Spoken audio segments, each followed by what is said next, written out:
세종시에서 공급하는 공동주택에 집이 한 채라도 있으신 분들이 당첨되기는 많이 힘들어졌습니다. 청약과열지역이자 투기과열지구인 세종시는 전용면적 8호제곱미터 이하에서는 부양가족수, 무주택기간, 청약통장 가입기간에 따라서 점수가 높은 신청자가 당첨이 되는 100% 가점제이고요. 전용면적 8호제곱미터 초과에서도 경쟁이 발생했을 때 실질적으로 공급 세대수의 80% 정도는 무주택 세대에게 주어지거든요. 하지만 단지 주택이 있다는 것만으로 세종시에서 분양하는 아파트에 청약을 한다는 생각을 아예 접은 분들이 계시다면 오늘 방송 천천히 들어보시고 혹시 소유하고 있는 주택이 아파트 청약을 할 때는 무주택으로 간주되는 그런 주택은 아닌지 한번 체크해 보시기 바랍니다.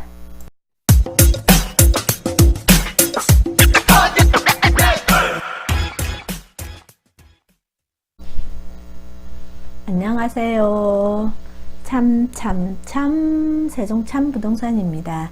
흔히들 당연히 주택이라고 생각하지만 청약에서는 주택이 아닌 것으로 보는 대표적인 것 중 하나가 오피스텔이고요.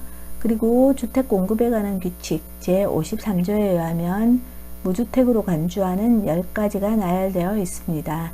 나열된 10가지 중 소형 저가주택 같은 경우는요. 민영아파트 일반 고급에서는 무주택으로 간주할 뿐만 아니라 소유하고 있던 기간, 그러니까 소형 저가주택을 소유하고 있던 그 기간도 무주택 기간으로 인정해 청약 가점을 받게 되고 따라서 청약 시 무주택자와 동등한 당첨 기회를 부여받습니다. 그러면 먼저 주택 소유 판정 기준, 그러니까 주택을 소유하고 있는 것인지 아닌 것인지를 판정하는 기준에 대해서 알아보고요. 그 다음에 오피스텔과 주택 공급에 관한 규칙 53조 내용 하나하나 체크해 보도록 하겠습니다. 주택 또는 분양권 등을 가지고 있거나 이랬을 때 분양권 등에 해당하는 것은 입주권입니다. 따라서 주택 또는 분양권 등을 가지고 있거나 주택 또는 분양권 등의 공유지분입니다. 지분을 소유하고 있는 경우 그때는 주택을 소유하고 있는 것으로 판정을 합니다. 2018년 12월 11일을 기준으로 해서 분양권 등 요게 주택을 소유하고 있는 것으로 그렇게 바뀌었거든요. 그래서 2018년 12월 11일을 기준으로 그 전에 보유하고 있으면은 분양권이나 입주권 같은 거 그 전에 보유하고 있던 거는 계속해서 무주택으로 간주를 하는 거고요. 근데 2018년 12월 11일 이후에 이제 뭐 분양권이나 입주권을 소유하게 되면 그리고 소유뿐만 아니라 공유 지분을 가지게 되면 주택을 소유하고 있는 것으로 그렇게 보게 되는 겁니다. 분양권 등에 대해서는 판정 기준에 대해서 좀 상세하게 조금 몇 가지 더 얘기를 드릴 것들이 있는데 오늘은 일단은 주택을 소유는 하고 있지만 주택이 아닌 것으로 보는 것에 대해서 이제 말씀을 드려야 되니까 분양권 등에 관한 요 내용은 다음에 상세하게 한 번 더 기회가 있으면 말씀을 드리고요. 분양권 등 요거 같은 경우 또 한 가지 이제 그 상속이나 증여 그죠? 혹은 경매 등으로 취득한 경우 있죠. 그때는 분양권, 입주권 요걸 가지고 있다 하더라도 상속, 증여, 경매 등으로 취득한 경우는 여전히 무주택으로 보게 되는데 그 내용도 다음에 다시 한번 상세하게 말씀을 한번 해드리고요. 일단 오늘 말씀드리는 거는 주택 또는 분양권 등을 가지고 있거나 주택 또는 분양권 등의 공유 지분을 소유하고 있는 경우 그때는 주택을 소유하고 있는 것으로 판정을 합니다. 그리고 주택은 전국에 있는 재산세 내는 주택입니다. 주택으로 공급 신청자, 배우자는 주민등록이 분리되어 있더라도 요 공급 신청자랑 1+1으로 같이 들어갑니다. 따라서 공급신청자, 배우자, 만약에 주민등록이 분리되어 있으면 그 분리된 배우자에 같이 들어있는 세대원까지 포함을 해서 전체 세대원이 소유하고 있는 주택, 그 주택을 가지고서 주택이 있는 유주택자인지 혹은 무주택자인지 그렇게 판정을 하는 겁니다. 따라서 세대원 중 누구 하나라도 위에서 말씀드린 이런 것들 가지고 있다고 그러면 그분들은 주택을 소유하고 있는 세대가 되는 겁니다. 따라서 세대 구성원 전원의 주택 소유 여부를요, 전산으로 돌려서 전산으로 돌린 결과 부적격자로 판명이 되면, 그러니까 주택을 소유하고 있지 않는 것으로 해서 청약을 했다든지, 나중에 알고 보니까 그런데 세대원 중 어느 누구가 주택을 소유하고 있다든지, 청약 가점에서 무주택 기간을 뭐 잘못 계산했다든지, 그렇게 그 부적격자로 판명이 되면은, 그러면 사업주체가 7일 내에 이렇게 소명을 하라는 그런 통보를 하게 됩니다. 그랬을 때 정당한 사유 없이 소명자료를 제출하지 못할 경우는 당첨 이런 게 당연히 취소가 되고요. 그러면서 부적격 당첨자가 돼서 앞으로 1년 동안 그 다른 곳에 아파트에 청약을 할 수 있는 기회가 없어집니다.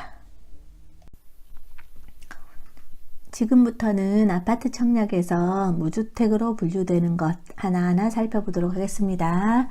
첫 번째 오피스텔입니다. 오피스텔 같은 경우는요, 한 채든 10채든 그게 주거용이든 업무용이든 청약 시에는 무주택으로 분류가 됩니다. 왜 그러냐면요, 주택법에 의하면 오피스텔은 주택법을 적용받지 않는 주택 외의 건축물에 해당하거든요. 따라서 주택을 소유한 것으로 보지는 않고 무주택으로 간주가 됩니다. 그런데 이제 도시형 생활주택 같은 경우는요, 주택법을 적용을 받아서 주택으로 인정이 됩니다. 물론 이제 밑에서 설명을 해드리겠지만 전용 20제곱미터 이하 같은 경우는 주택으로 간주되지는 않고요. 그렇지만 기본적으로 원칙적으로 도시형 생활주택 같은 경우는 주택법을 적용받아서 주택으로 인정이 되고, 그런데 오피스텔 같은 경우는요, 주택법을 적용받지 않기 때문에 그 무주택자로 분류가 되는 겁니다. 따라서 원룸 같은 거 하나 가지고 계시다면 가지고 계신 그 원룸이 건축물 대장상 도시형 생활주택인지 아니면 오피스텔인지 용도 한번 확인을 한번 해보시고요. 그래서 만약에 오피스텔로 되어 있다면 그거는 무주택이 되는 거고요. 도시형 생활주택으로 되어 있다면 면적에 따라서 그게 이제 주택으로 되는 경우가 있고 주택이 아닌 경우로 간주되는 경우가 있고, 그러니까 건축물 대장 정확하게 한번 확인을 한번 해보시고요. 그리고 오피스텔 뿐만 아니라 요즘 생활형 숙박시설이라고 해서 레지던스 같은 거 있잖아요. 그런 거 같은 경우도 주택 외의 건축물이거든요. 그러니까 그것도 무주택 자격에 해당이 되는 거니까 건축물 대장 확인 한번 해보시기 바랍니다. 오피스텔에 이어서 살펴볼 내용은요, 주택 공급에 관한 규칙 제53조 주택 소유 여부 판정 기준에 대한 내용입니다. 좀 전에 말씀해 드렸어요. 분양권 등 주택 소유 여부를 판단할 때 분양권 등을 갖고 있거나 주택 또는 분양권 등의 공유 지분, 그죠? 공유 지분을 소유하고 있는 경우에는 주택을 소유하고 있는 것으로 보되, 다음 각호, 이게 이제 10가지가 나옵니다. 그래서 다음 각호의 어느 하나에 해당하는 경우에는 주택을 소유하지 아니한 것으로 본다. 그러니까 예외 조항이 있다는 겁니다. 청약 시 주택을 소유하지 않은 것으로 간주하는 경우, 첫 번째 상속으로 인해서, 상속입니다. 상속으로 인하여 주택의 공유 지분입니다. 공유 지분, 그러니까 뭐 2분의 1이든 3분의 1이든 주택의 공유 지분을 상속으로 취득한 사실이 판명돼요. 그래서 부적격 통보를 받은 날부터 3개월 이내에 지분을 처분을 하면 주택을 소유하지 않은 것으로 간주를 합니다. 아까 주택 소유 여부 판정 기준에 그 주택 또는 분양권 등을 소유하고 있거나 지분, 공유 지분으로 가지고 있는 경우도 그때 주택을 소유하고 있는 것으로 판단을 했었잖아요. 그런데 상속을 그러니까 뭐 누가 돌아가셔가지고 상속으로 주택의 공유 지분, 그러니까 단독으로 주택 하나 통째로 받으면 그때는 유주택자가 되는 거고요. 그렇게 받은 게 아니고 지분으로 형제들 간에 뭐 나눠 갔든지 뭐 아니면 어떤 형태로든 지분으로 받아서 그렇게 받은 것이 이제 판명이 되면은 3개월 이내에 그 지분을 처분해서 소명을 하면 무주택으로 간주가 되는 거고요.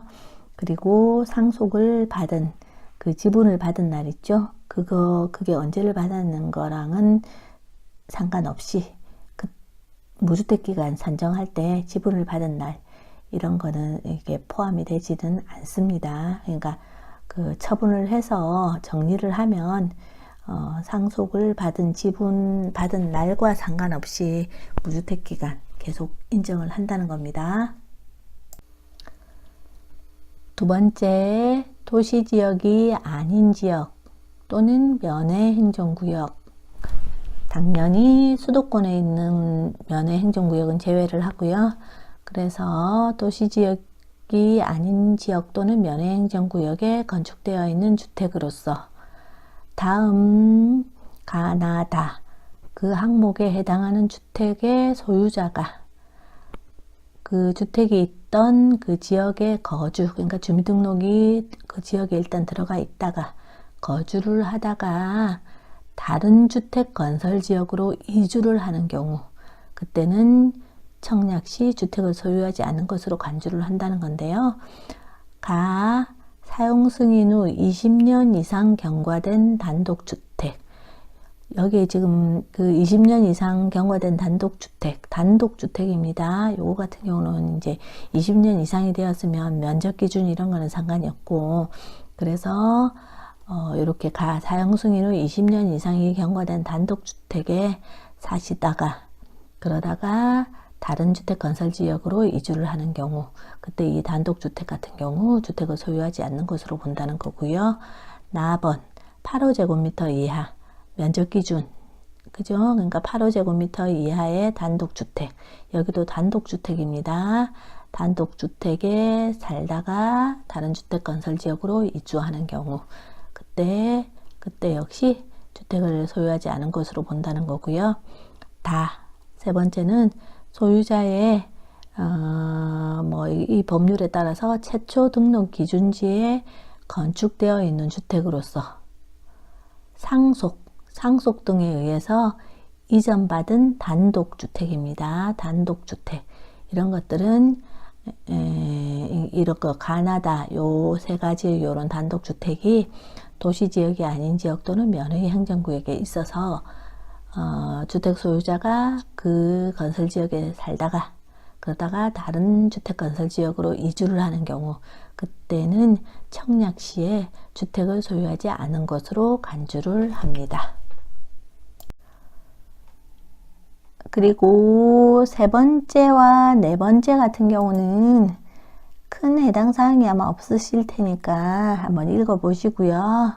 세 번째 같은 경우는 개인주택 사업자가 분양을 하려고 하다가 뭐 다 안 돼가지고 뭐 이거 3개월 이내에 그래도 분양을 다 하면 그러면은 무주택으로 본다는 거고, 4번 같은 경우는 그 개인 사업자가 근로자들한테 근로자 숙소용으로 해서 그 주택을 공급받아서 소유하고 있는 경우, 그때는 무주택으로 인정을 한다는 거고요. 그래서 3번과 4번은 한번 읽어보시고, 5번 20제곱 전용면적입니다. 전용면적 20제곱미터 이하의 주택 또는 분양권 등을 소유하고 있는 경우, 전용면적 20제곱미터 이하 같은 경우는 한 6평 정도 된다는 건데요. 근데 우리가 보통 보면은 원룸 같은 경우도 대체로 보면은 6평은 넘어가요.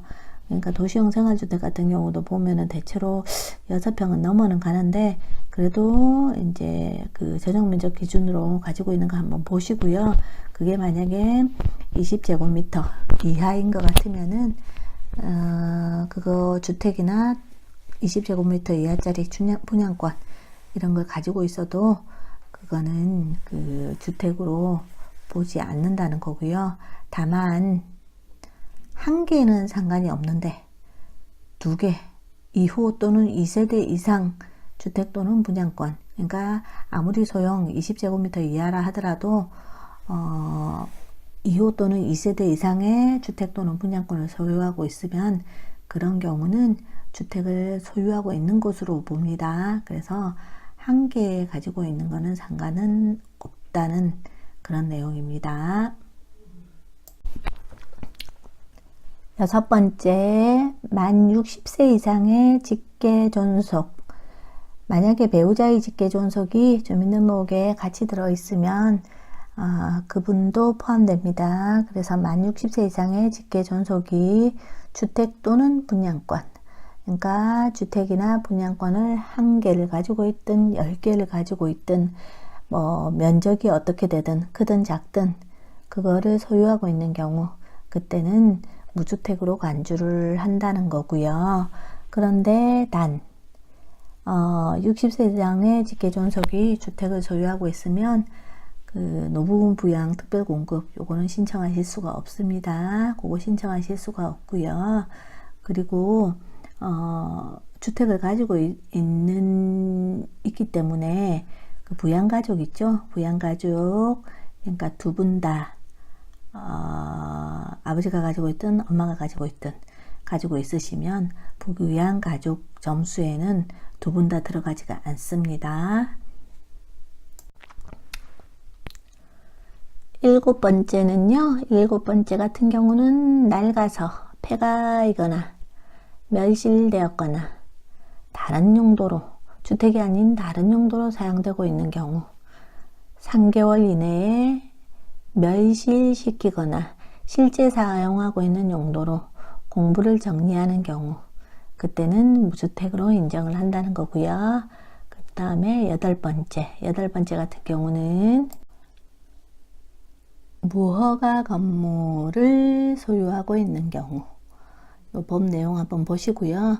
근데 무허가 건물을 소유하고 있다 하더라도 그 무허가 건물을 소유하고 있는 이 소유자는 해당 건축물이 건축할 당시에는 그 법령에 따라서는 적법한 건물이었음을 증명을 하면 됩니다. 그래서 증명을 하면은 그러면 그 무허가 건물을 지금 소유하고 있다 하더라도 무주택으로 간주를 한다는 겁니다. 9번째, 소형 저가주택 등을 1호 또는 한 세대만을 소유한 세대에 속한 사람으로서 제28조가 뭐냐면요, 민영주택의 일반 공급이거든요. 그래서 소형 저가주택 요거 있죠, 요거는 특례인데 요거는 뭐 다른 공공분양이라든지 그 특별공급 이런 데에는 적용 안 됩니다. 요 9번 같은 경우는요, 요 9번은 조심하셔야 되고요. 그래서 이 9번 같은 경우는 민영주택의 일반 공급에만 적용되는 기준입니다. 그때만 그 주택이 없는 곳으로 간주를 한다는 거거든요. 그래서 소형 저가주택 등을 1호 또는 한 세대만을 소유한 세대에 속한 사람으로서 민영주택 일반 공급에 신청을 할 때, 그때는 주택이 없는 것, 그러니까 무주택으로 간주를 한다는 건데요. 소형 저가주택이라는 게 뭐냐면요, 전용면적 기준으로는 60제곱미터 이하, 그러니까 25평, 흔하게 말하는 25평 이하, 전용면적 60제곱미터 이하이고, 주택가격이 그 8천만원, 수도권 같은 경우, 수도권이 뭐 서울이라든지 인천, 경기도 이런 데에 있는 것 같은 경우는 1억 3천만원, 그리고 그 외 지역 같은 경우는 8천만원 이하인 그런 주택, 그 그걸 소형 저가주택이라고 하거든요. 그런 소형 저가주택 또는 그 기준에 해당하는 분양권도 포함됩니다.